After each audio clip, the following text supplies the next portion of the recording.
Buenos días, hermanos. Sean bienvenidos a esta clase de Escuela Bíblica Dominical.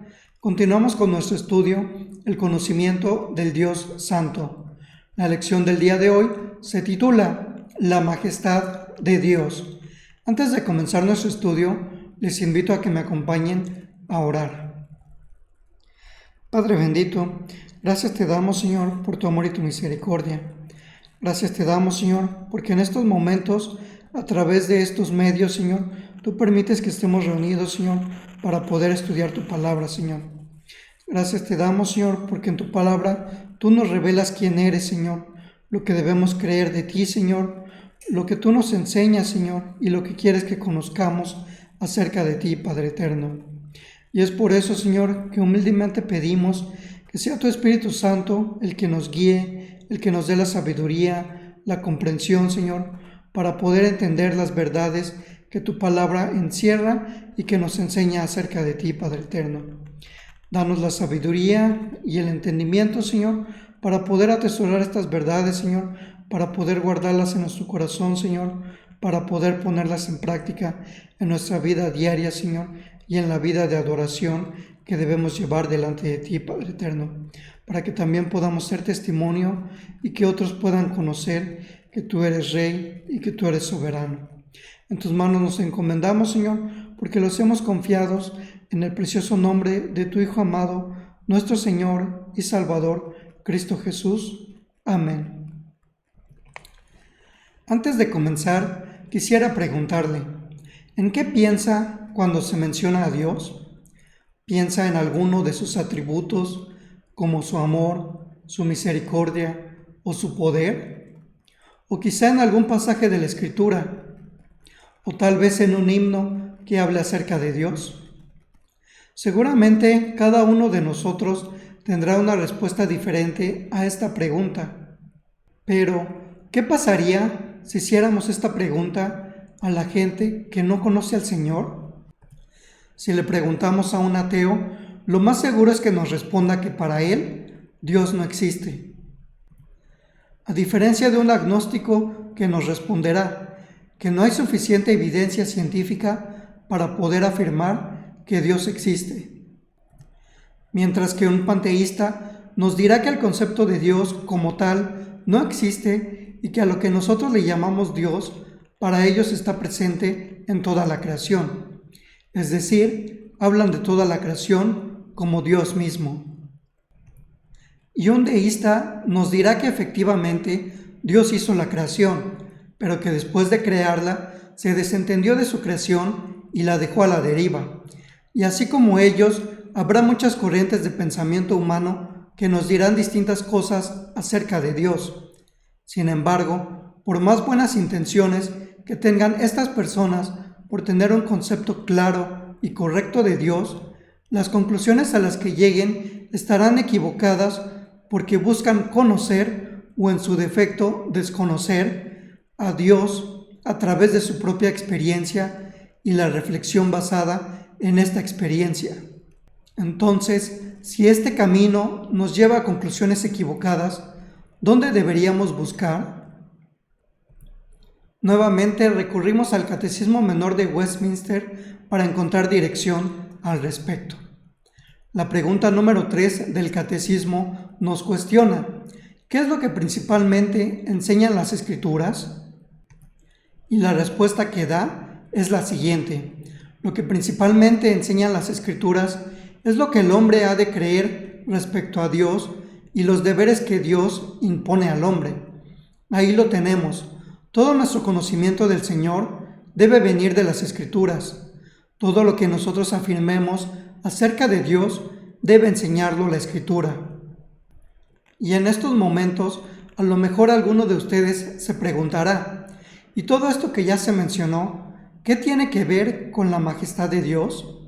Y la respuesta es, porque al igual que aquellos que no conocen al Señor tienen conceptos y pensamientos equivocados de Dios, muchas veces nosotros como cristianos, al no recurrir a la Escritura para conocer lo que hemos de creer respecto a Dios, terminamos por tener conceptos y pensamientos equivocados de Dios.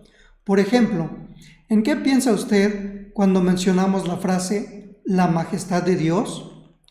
Vamos a dejar la respuesta para el final de este estudio.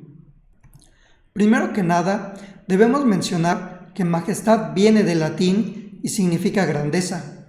Es decir, que cuando utilizamos este título con alguien es porque estamos reconociendo su grandeza. Un uso muy común es con la realeza cuando se refieren a ellos como su majestad. Claro que en nuestro caso no estamos muy familiarizados con este uso y más bien se aplica en países europeos principalmente. Sin embargo, majestad es un vocablo que la Biblia emplea para expresar el concepto de la grandeza de Dios, ya que Él es nuestro Hacedor y nuestro Señor. Al respecto, nos dice el Salmo 93, versículos 1 y 2, lo siguiente: Jehová reina, se vistió de magnificencia, firme es tu trono desde entonces, tú eres eternamente. El salmista reconoce la majestad del Señor, porque Él es Rey, está reinando y su trono es firme y eterno, a diferencia de los reinos humanos que son efímeros y perecederos y que una revolución, como ha sucedido muchas veces a lo largo de la historia, los hace caer. El Salmo 145, en su versículo 5, nos dice: en la hermosura de la gloria de tu magnificencia y en tus hechos maravillosos meditaré. El salmista nos hace la invitación a que meditemos en la majestad de Dios, en la majestad del Rey, como lo ha declarado previamente en el versículo 1 de este Salmo.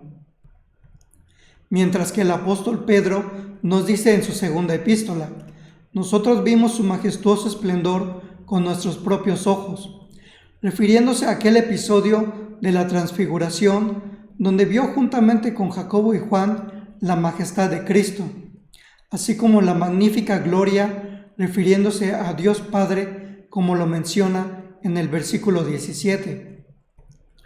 Vemos cómo este concepto de la majestad de Dios está presente a lo largo de la Escritura, por lo que deberíamos empezar a preguntarnos: ¿cómo podemos formarnos una idea exacta de la grandeza de Dios?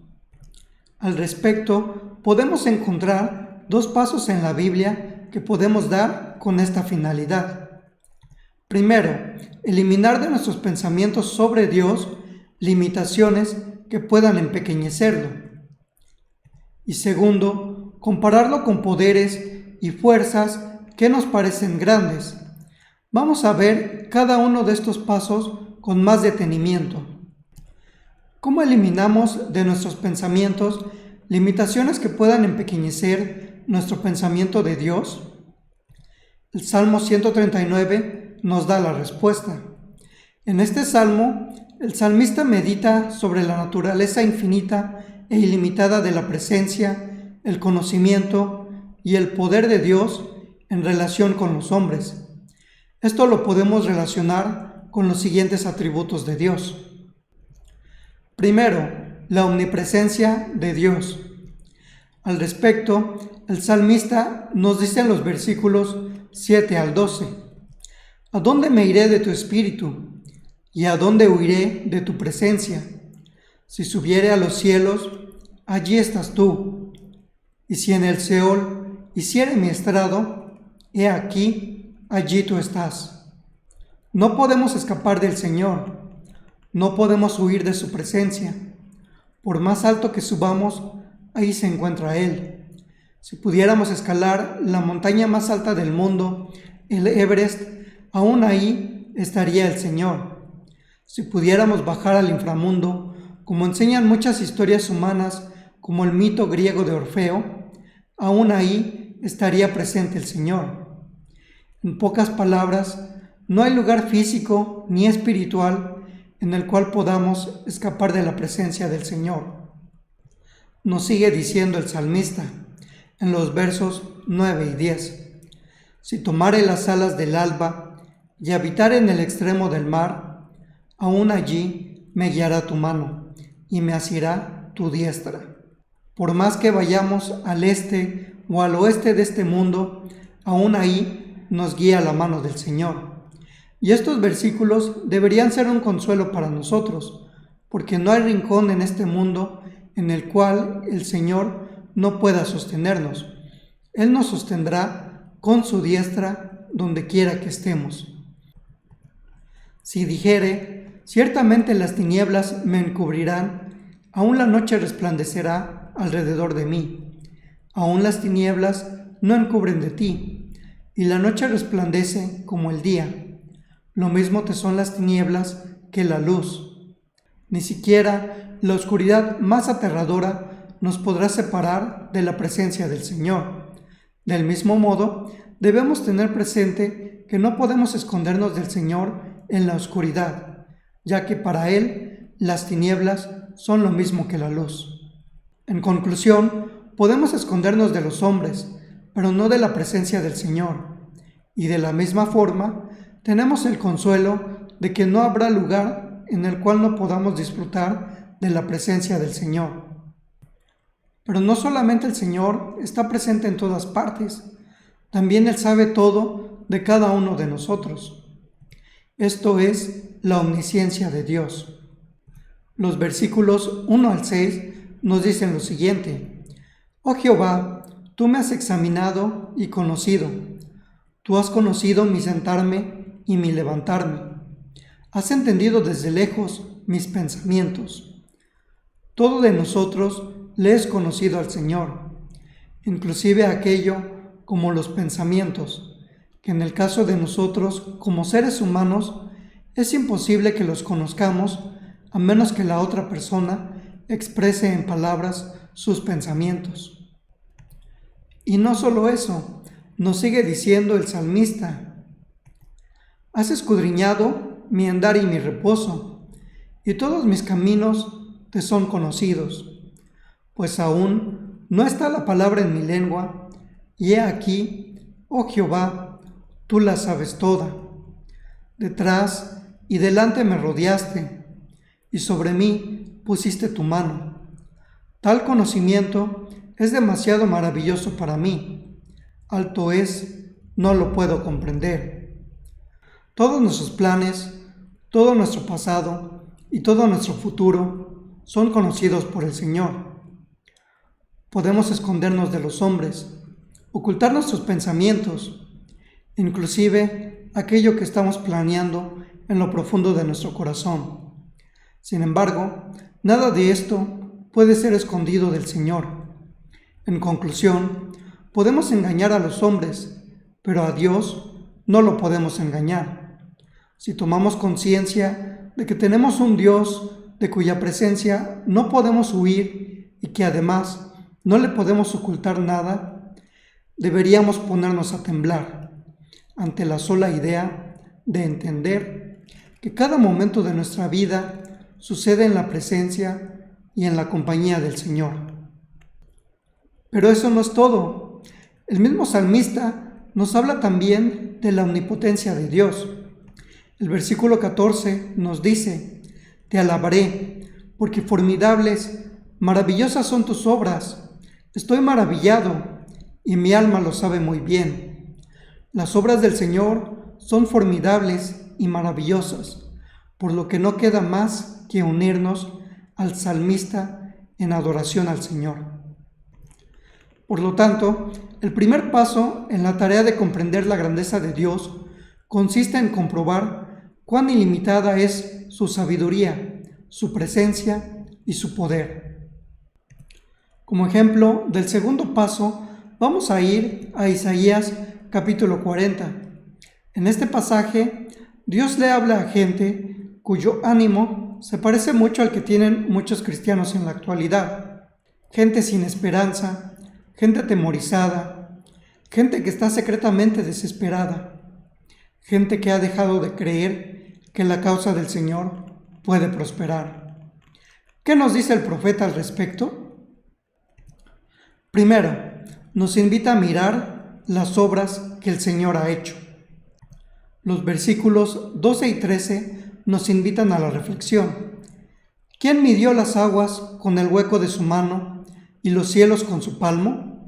Con 3 dedos juntó el polvo de la tierra y pesó los montes con balanza y con pesas los collados?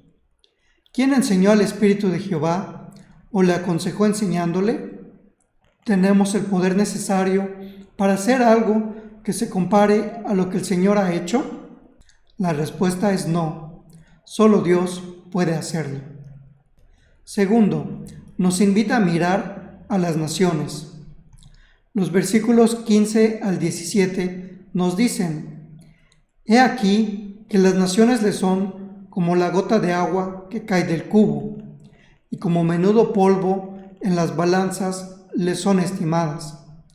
He aquí que hace desaparecer las islas como polvo. Como nada son todas las naciones delante de él, y en su comparación serán estimadas en menos que nada, y que lo que no es. Recordemos que en el contexto histórico de este pasaje, la nación judía estaba asediada por grandes potencias nacionales, ante las cuales la nación judía parecía nada, por lo que era razonable que tuvieran miedo. Sin embargo, el Señor los confronta al declararles que ninguna nación, ningún imperio, ningún reinado, por más que parezca indestructible, es nada cuando se le compara al Señor. Tercero, el profeta nos invita a mirar el mundo. Los versículos 21 al 22 nos cuestionan y nos dan una respuesta. ¿No sabéis? ¿No habéis oído? ¿Nunca os lo han dicho desde el principio? ¿No habéis sido enseñados desde que la tierra se fundó? Él está sentado sobre el círculo de la tierra, cuyos moradores son como langostas.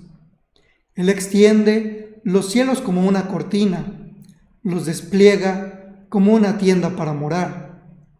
Si en esta tierra en la que vivimos hay veces que nos sentimos insignificantes, cuando estamos ante la inmensidad del mar o cuando estamos en un mar de personas, imaginen la grandeza del Señor si Él mismo afirma que la tierra es el estrado de sus pies y que el cielo es su trono. Cuarto, el profeta nos invita a mirar a los gobernantes de este mundo. Los versículos 23 y 24 nos dicen: Él convierte en nada a los poderosos, y a los que gobiernan la tierra hace como cosa vana, como si nunca hubieran sido plantados, como si nunca hubieran sido sembrados, como si nunca su tronco hubiera tenido raíz en la tierra. Tan pronto como soplen ellos, se secan, y el torbellino los lleva como hojarasca. Al respecto, recordemos lo que sucedió con el rey Nabucodonosor en el libro del profeta Daniel. El Señor lo humilló de tal forma que lo convirtió en una bestia hasta que no reconoció la grandeza y majestad del Señor. De esa forma, el Señor trata con aquellos que creen tener poder y que no reconocen que ese poder lo tienen porque el Señor así lo quiso, ya que son nada delante del Señor. Y si aún así, nada de esto es suficiente para convencernos, por último, el profeta nos invita a mirar las estrellas. En su versículo 26 nos dice: Levantad en alto vuestros ojos y mirad quién creó estas cosas. Él saca y cuenta su ejército, a todas llama por sus nombres, ninguna faltará. Tal es la grandeza de su fuerza y el poder de su dominio. ¿Alguna vez ha intentado contar las estrellas? Dejando de lado el hecho de que cuando vemos el cielo no alcanzamos a contemplar todas las estrellas que existen, los astrónomos al día de hoy siguen descubriendo estrellas y galaxias, y esto en parte debido a que la tecnología va avanzando, que les permite construir telescopios más poderosos para contemplar una mayor cantidad de estrellas. Nosotros no conocemos todo el universo, pero el Señor sí, a tal grado que a cada una de las estrellas las llama por su nombre y ninguna de ellas le faltará en el conteo. Tal es la grandeza de su poder y su majestad.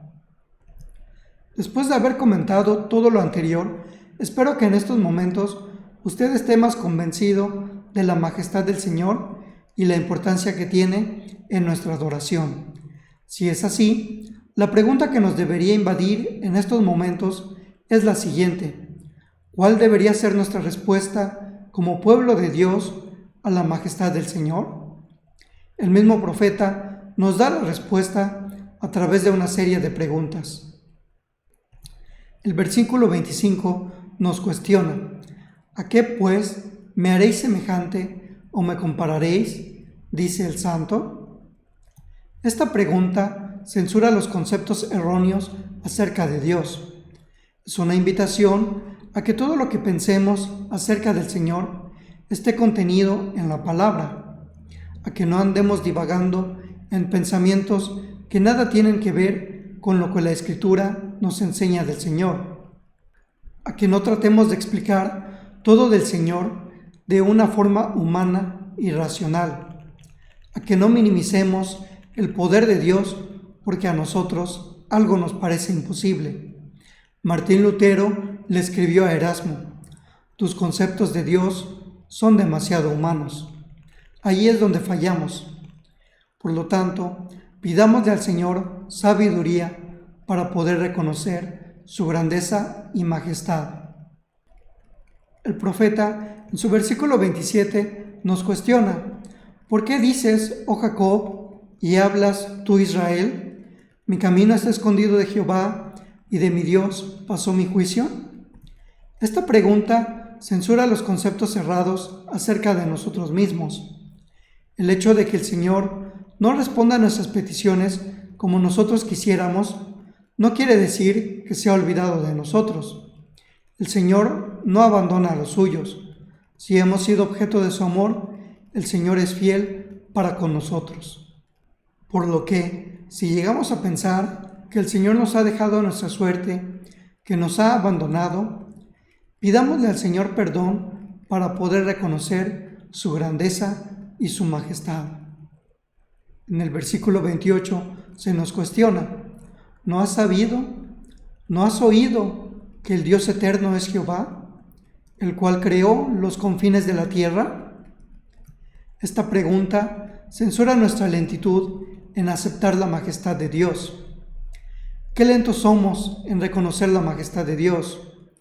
Qué lentos somos en creer en Dios como Dios soberano, todopoderoso, que todo lo ve y que todo lo sabe. Por eso el Señor tiene que preguntar: ¿no has sabido que el Dios eterno es Jehová? ¿No has oído que el Dios eterno es Jehová? Ante estos cuestionamientos, no queda más que pedirle al Señor que tenga misericordia de nosotros por nuestra incredulidad y que nos ayude a creer en su grandeza y su majestad. En estos momentos, espero, queridos hermanos, que ya tengan la respuesta a la pregunta hecha al principio de nuestro estudio. ¿Qué debemos pensar cuando hablamos de la majestad de Dios? Y si no es así, podemos resumirla de la siguiente forma. Debemos pensar en el Rey soberano, aquel que hizo los cielos y la tierra, que es todopoderoso, en cuya presencia siempre estamos, y del cual ningún pensamiento de nosotros escapa. Debemos pensar en aquel que está por encima de cualquier cosa creada, y que por lo tanto no puede ser comparado con alguna cosa de la creación que hayan visto nuestros ojos. Debemos pensar en aquel que tiene gobierno sobre todas las naciones humanas, y que por lo tanto es Rey de Reyes. Debemos pensar en aquel que no podamos comparar ni siquiera con el universo entero, del cual nosotros como seres humanos no conocemos sus límites, ya que el Señor es infinito y por lo tanto sobrepasa nuestro entendimiento. Si nuestros pensamientos van en esa dirección, entonces podremos afirmar con seguridad que hemos alcanzado a comprender un poco más la majestad del Señor. Que el Señor les bendiga. Les agradecemos mucho que nos hayan acompañado a esta clase de escuela dominical. Asimismo, los seguimos invitando a que sigan participando de las actividades virtuales que como Iglesia Príncipe de Paz estamos organizando. A mediodía tenemos nuestro culto de adoración. Asimismo, les recordamos que si alguno de ustedes tiene alguna necesidad, no duden en ponerse en contacto con la Junta de Diáconos, con el consistorio o con nuestro pastor, y buscaremos la forma de ayudarlo y estaremos orando por usted y por esa necesidad que tiene. Que el Señor les bendiga y les guarde.